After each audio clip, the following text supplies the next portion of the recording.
There have been many films and pieces of media that focus on the idea that the brain power of the human brain is only a fraction of its full potential, and that unlocking the rest of it can bring the individual great powers and abilities. Most of the time, the plot of a piece of media that uses this premise usually revolves around someone who takes a drug and becomes more in control of their life and creative in their work, but at the cost of an addiction or some other consequence, as is the case in Limitless and the Red Tide story of American Horror Story. That is not the case with Lucy. Lucy decided to go with something completely different, and I mean, I've got to at least give A for effort when it comes down to giving the audience something completely different, because instead of just doing the usual thing, showing how much better humans could be if we were more creative and intelligent, this film decided that if humans could use 100% of their brains, they would become interdimensional godlike beings that could ascend to another plane of existence. No, I'm not joking, that's what this movie is. Now join me as I take you on an adventure, one that will leave you staring at your screens in awe and struggling to comprehend that this script was indeed written by an actual human being without the use of AI.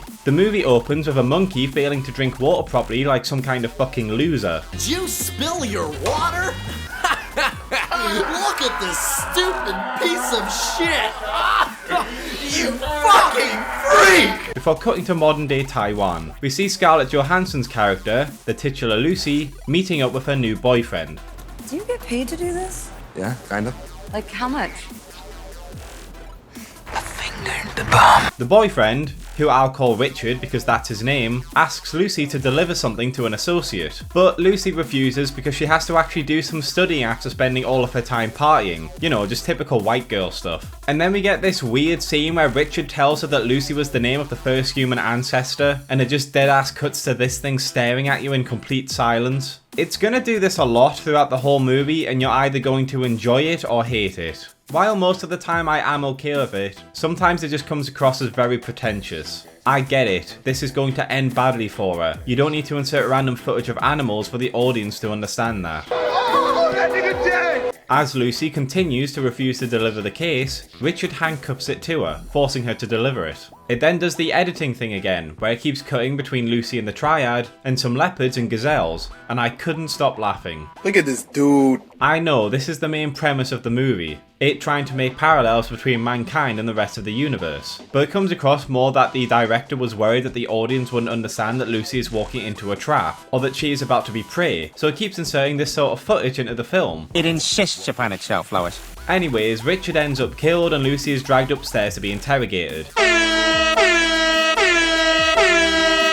Lucy is taken to Mr. Zhang's room, where Lucy insists that she has no idea what is going on or what is in the case. Zhang then wants the case to be opened, but fearing that it might be a bomb, he evacuates the room and his crew get fucking riot shields out. Mate, if there's a bomb that's strong enough to blow up an entire room, these puny little riot shields aren't going to do anything. This isn't Modern Warfare 2. Oh, riot shield! I'm a pussy that use riot shield! After opening the case, it shows that there is 4 packets of powder. They then just randomly pull out a junkie to test the powder. Remember, this guy was worried that it might be a bomb, so he didn't know it was going to be this powder. So he really did just have a random junkie in his room to test drugs for him. After offering the junkie a generous severance package, Lucy is knocked out. We then cut to Morgan Freeman giving a lecture on evolution, stating that most animals only use 2 or 3% of their brain capacity, but humans use 10%, showing us the main premise of the film as well as the fact that it doesn't understand what evolution and brain capacity actually means. He then tells us that dolphins use up to 20% of their brain power, allowing them to use echolocation and sonar. But you just said that the reason that humans can build all of this technology in society is because we use 10% of our brains. So why isn't there a hyper-advanced dolphin society, Morgan? On top of this, we see later that 20% brain power turns you into a super smart, pain-blocking sociopath. So are you saying that all dolphins are sociopathic monsters, Mr. Freeman? Well, he might actually be onto something there. It would certainly explain why they keep raping each other and using pufferfish as bongs. As Lucy wakes up and discovers that she has a package thrown into her to use her as a drug mule, the drug lord in charge of the operation tells her that the package is known as CDH4. She will be flown out the country and it will be extracted afterwards, and if she or any of the other mules try and disobey them, then their families will be killed. This guy never shows up at any other point in the movie, by the way. He's just here to explain things and then disappear. The quintessential British mentality that allowed us to own 90% of the planet, walking into an area that doesn't belong to you, telling everyone that bad things will happen if they don't obey you, and then disappearing when things get hard.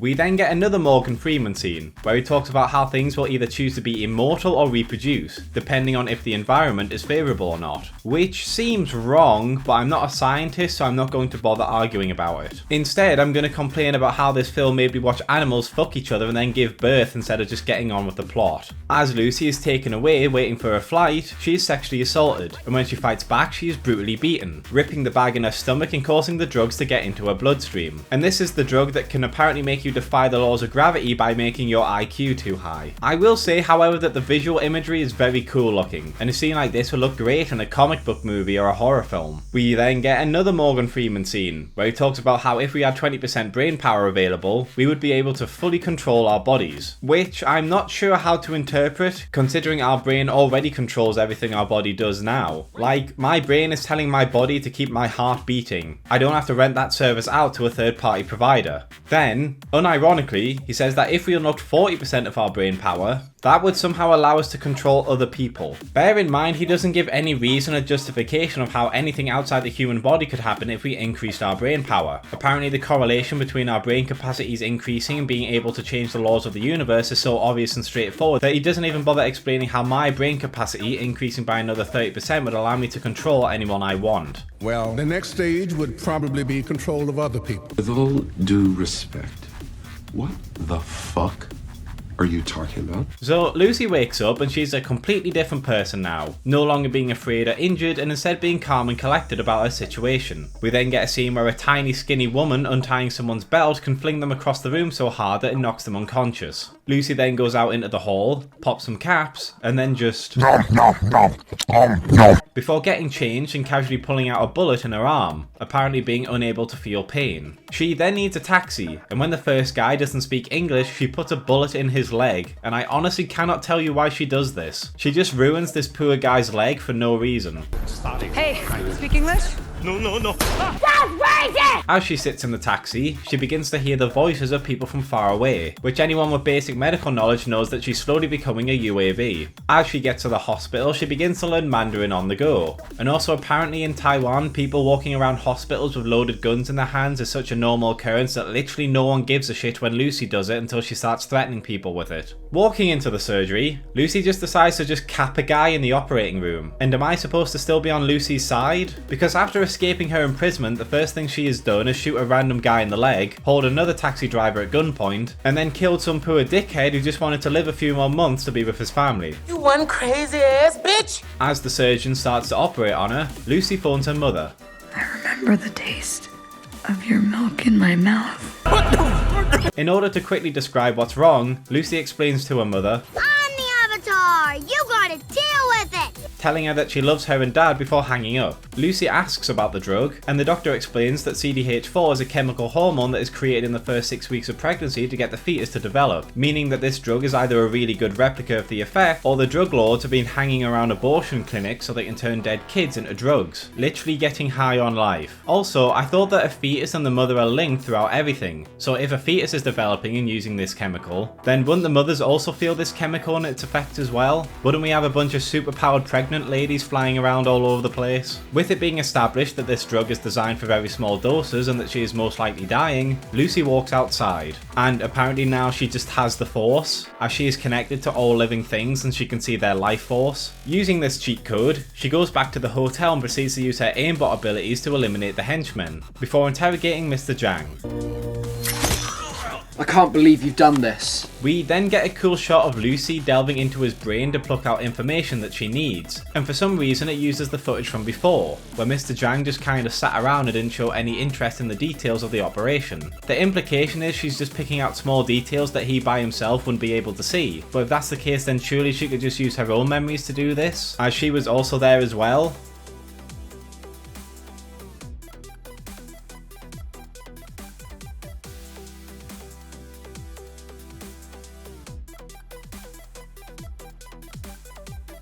She then just leaves him knifed into the chair, and I'm not really sure why. A high-ranking triad member who will obviously come after you for doing this? I sleep. A guy wanting a tumour removed so he can live his life in peace? Real shit. Arriving back at her apartment, Lucy tries to do some research while her roommate talks about her not doing her studies and obsessing over a guy who said she was cute, fucked her once, and now she can't find him again. Women.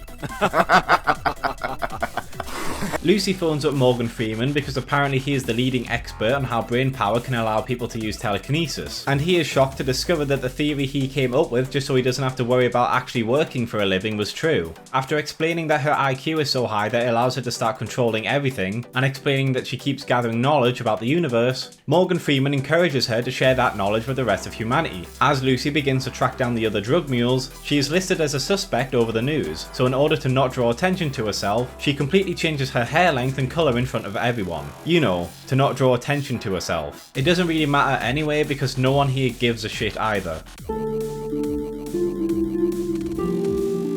Lucy phones a police captain in France, who I will call Baguette, and tells him about the drug mules, sending their details and information. She also scares a little doggy, so I definitely don't like her anymore. We then get a montage of all the drug mules getting arrested, upsetting the honest, hard-working triads who are just trying to make a living. Reaching 40% brain power, Lucy starts to be able to throw people around and her body starts to break down, causing her to eat even more of the drugs to stop it. Remember kids, if you're ever dying of a heroin overdose, the best thing you can do is just keep injecting heroin into your system until the heroin problems go away. Please don't take heroin, especially if you're kids. Having reached 50% brain power, she awakens in a police station, being kept there for questioning. When they realise that she's awake, Baguette and all the other cops pull out their guns on her and threaten her, despite the fact that as far as they're aware, she's just a petite woman with no weapons. French hospitality at its finest.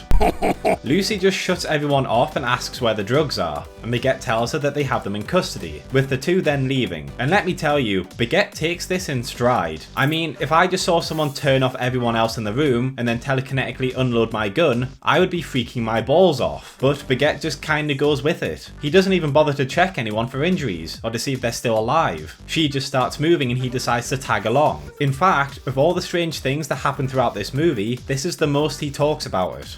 To put everyone to sleep like that. Do I need to be worried? No. Good. As Lucy realises that the triads are after the drugs and are on their way, she takes control of the vehicle and starts driving to the hospital where the drug mules are. As she's driving, she just starts driving down one-way streets and flinging vehicles out the way, putting up obstacles and evading the police, and you know what? I fucking dig it. It's quite an enjoyable scene, just seeing this car zipping around all over the road, throwing cars out the way and casually swerving around obstacles. It's a bit goofy, but it's still cool. Arriving at the hospital, Lucy reaches 60% brain power, allowing her to create force fields and physically alter the human body. Why she doesn't just turn the triad off like she did before is a bit of a mystery to me, but whatever. I guess my IQ is just too low to understand what the universe wants. Fuck, fuck, fuck, fuck, fuck! With the drugs in tow, Lucy and Baguette begin driving towards Morgan Freeman, but then they are spotted by Mr. Jang on the way out, who for some reason wasn't very happy about the surgery Lucy gave him earlier. Morgan tells everyone about Lucy's abilities, and when asked to demonstrate this, out of everything she could do, from using her telekinesis to hijacking everyone's phones to changing her hair, she decides that the best thing to do is force one of the professors to remember the traumatic experience of when his daughter died. You can show people your powers without traumatizing them, you know, you fucking lunatic. As Lucy realizes that Mr. Jang and his men are about to storm the building, Baguette gets back up to the university, who proceed to drive right next to the all-black vehicles with Asian men in suits carrying duffel bags and machine guns, and somehow do not spot that these are the people they're supposed to be guarding the university from. It's hilarious. They're right next to each other, but the cops just decide,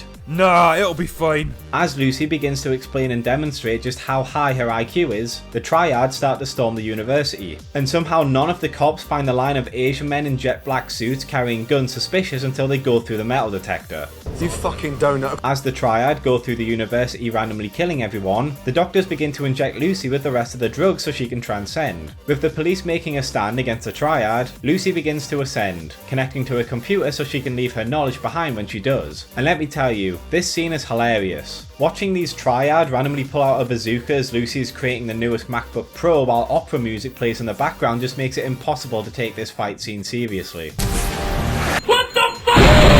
As she gets hit by a bazooka, Lucy gains the ability to control time and teleport wherever she wants, and after seeing some sexy Native Americans and seeing some dinosaurs, she teleports to the monkey girl from the start, giving it knowledge of what cups are so it can drink water properly, before deciding to go back to the beginning of the universe. And again, it's a cool scene with good special effects. While Lucy is busy tripping balls, Mr. Jang decides to not shoot his gun at Lucy from a distance, despite the fact that that's what guns are for. He waits until he's right next to her head before pulling the trigger, which is just enough time for Lucy's brain to reach 100% and transcend to the Shadow Realm. Is that blackface, dude? As Baguette guns Jang down, the MacBook creates a USB drive for Morgan to have, breaking down and becoming useless. A computer that breaks in less than a month. Typical Apple products, am I right? And that's pretty much it. Lucy pieces out and then it's left up to the audience what we think will happen next. Overall, this film is a fucking weird one that really doesn't have any sort of logic or thought gone into how it operates. It just said, what if we linked brain power to the fabric of the universe and wrote a script around it? There are no characters in this film. The movie starts with a character,